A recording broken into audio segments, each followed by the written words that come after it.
Tom E. Curran covers the Patriots.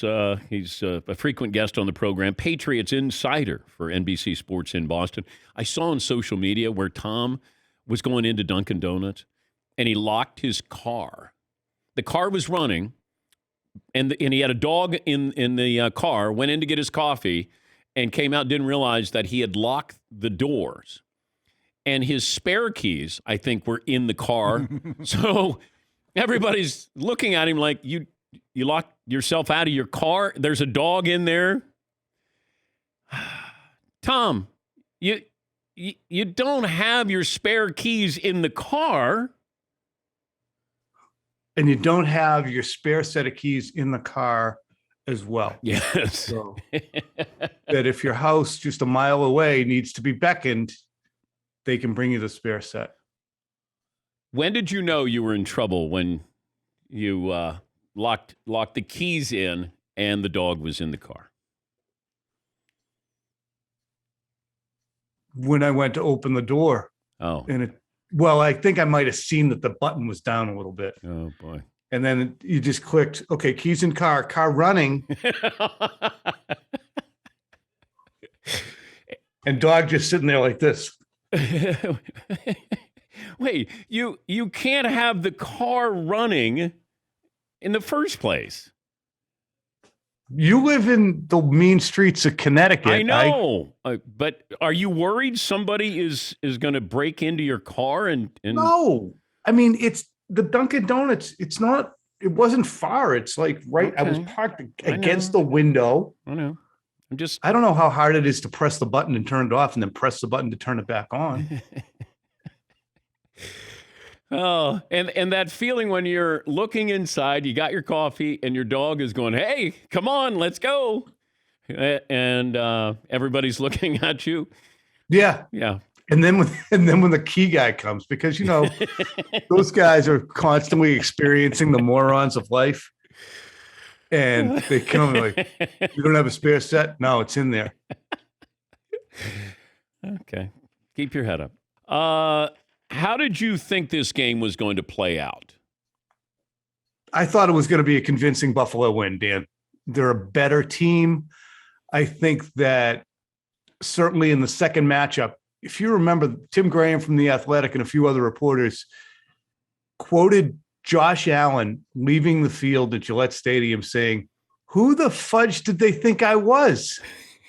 Meaning they didn't take him seriously enough, and they haven't really taken him seriously enough. And I think the Bills had that edge to them where, look, the Patriots have lost 3 out of 4. They're not as good as us. What are we doing here? We're going to steamroll these guys. So I said it had 27-13. Was this a good year for the Patriots? It was a good year. It was a good year because they found some things, especially the quarterback position. They got some improvement from some key players, but it was a horrendously disappointing finish. I mean, they ascended to the number 1 seed. Remember, I wrote hey, why not us? Call them. Maybe the Patriots and the Bucs will meet in the Super Bowl. Why not them? Because they're not really that great. The only teams that they beat were either completely diminished by injury, Tennessee, for example, or overmatched, the Jets. I mean, they outscored the Jets, Jaguars, and they put up 45, and the Browns by like 136-20. So that's a lot of what inflated those numbers where people are saying Patriots have one of the best offenses in the NFL. No, they don't. They're just track meet against bad teams. You think you have your quarterback? They have a quarterback, Dan. They have a quarterback. I don't know if he's the quarterback, but he will be the quarterback for 5 years, certainly. And they're going to have to figure a way to build around him. I think that's what's interesting about this. You watch, Mahomes or Josh Allen, or to throw in Aaron Rodgers, as a mobile guy, or Lamar Jackson or Justin Herbert. They bring that dimension to it. Herbert's not only fast, but he's got a weapon. Same thing as Allen. Mac Jones isn't very mobile, and he's challenged in terms of arm strength compared to the rest of the league. So you better put some players around him and have a defense that's not going to let up a touchdown every single drive to the main competition in your division. So it's not going to be as much, in my estimation, Dan, about Mac Jones as it's going to be about how well do the Patriots finally figure out how to draft at the receiver position. I like him.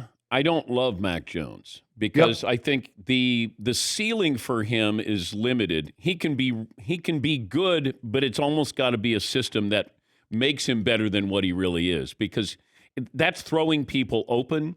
I don't know if he had, maybe he has that internal clock that Brady had, and you know what you're doing when you're supposed to, like all of those intangibles. I'd still like to have some tangibles with my quarterback here, and I don't know how many tangibles I have with Mac Jones. Yeah, it's kind of a deadly combination. If you're not mobile and your arm's not that strong, that's going to ask a lot of your brain. It's going to ask a lot of your aptitude, and it's going to ask a lot of your accuracy. Fortunately, he checks those boxes, but he has to improve his arm strength. I mean, you can see it. It's palpable. Yeah. On some of the throws to the outside, on the downfield throw to Aguilar, I didn't hate it, the one that got picked by Micah Hyde, but people weren't wrong when saying if it was 3 feet further out in front of him, then it's either his catch, Aguilar's, or nobody's.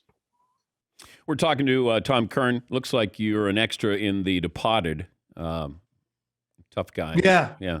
I know. It's coming to that time of year, though. I mean, once the season ends, all bets are off. You really let yourself in a pot. The Patriots insider for NBC Sports Boston.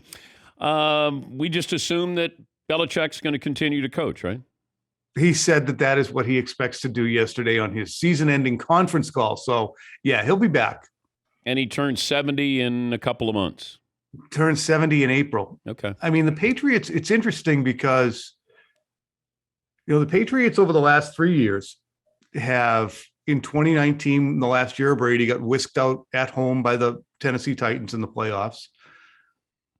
Didn't make the playoffs with Cam Newton at quarterback. No real plan in place for the quarterback position. Then they went on, a record spending spree. This offseason, they found a quarterback. They found a running back in the draft in Stevenson and a good defensive lineman in Barmore. But in the end, their free agent acquisitions, Judon was good for 3/4 of the year. Kendrick Bourne was good all year. Aguilar wasn't good. Jonnu Smith was non-existent, and Hunter Henry was good. There's a few other guys they picked up too, Jalen Mills. But in the final analysis, it wasn't an A shopping spree by Bill. It was probably a B or a B minus. But the team's been renovated a bit, but you still look at it and say, it's 3 years of declining returns. Is there a point at which Robert Kraft says, you know what? I don't know who my defensive coordinator is. We can't stop the best team in the division.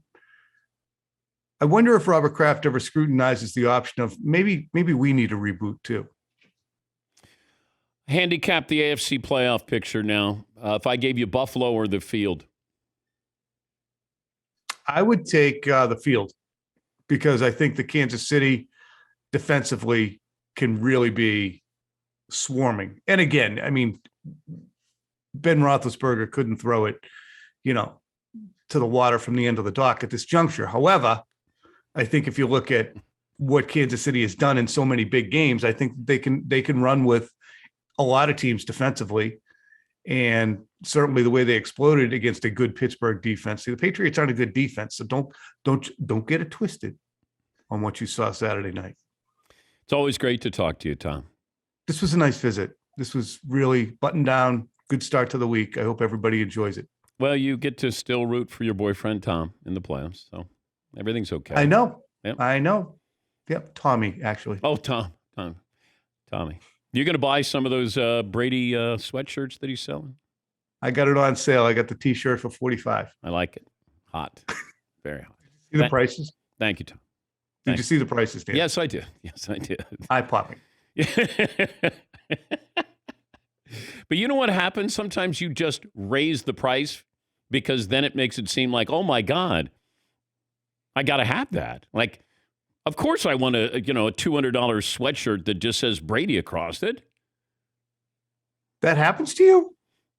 Yeah. Well, not me, but I still think Belichick needs to have a clothing line where it's ripped, like they have distress looks. He has distress written all over him. And then maybe you have like a $25 sweatshirt.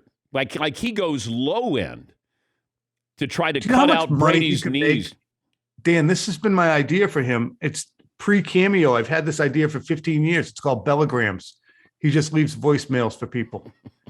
Hey, it's Bill. How you doing? Happy birthday. The people would pay $30,000 for that. Bellagrams. Mark it down. Thanks, Tom. See you, bud. Bye, buddy. Have a great week. Tom Curran. Yeah, I don't know if you would pay a lot for, a Bill Belichick message there. I think the Bill Belichick clothing line, people buy distressed furniture all the time. Jeans, distressed jeans. Like, imagine, I remember growing up, I couldn't get another pair of jeans. I had to wear the ones I had, and they had holes all over them.